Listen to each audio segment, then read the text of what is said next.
दिलवा के बतिया जाके के करा से बताई बह के करा से बताई बहो रौरे पटिकल बाटे आसन होना ए भोला हो रौरे पटिकल बाटे आसन होना।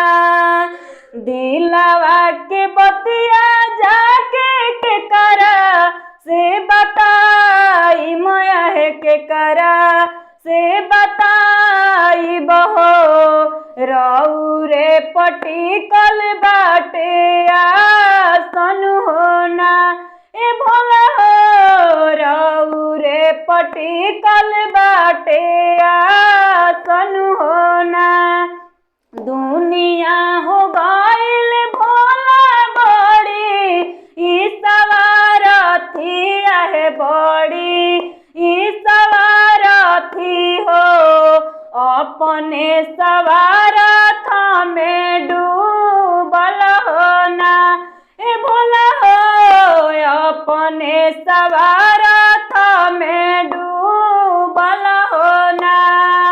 धर्म के विजय करे धर्म के पराजय धर्म के पराजय हो तबे जान महिमा तोहारन होना ए भोला हो तबे जान महिमा तोहारन होना।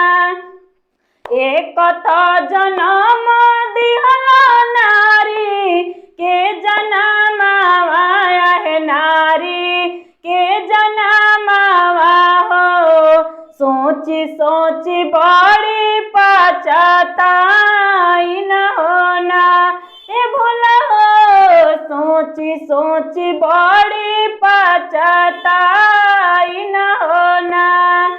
बड़ा सलाई भोलाई निसरानी आया है आई निचरानी आहो गिरल बानी हम केला उठाइन होना ए भोला हो गिरल बानी हम केला उठाइन होना।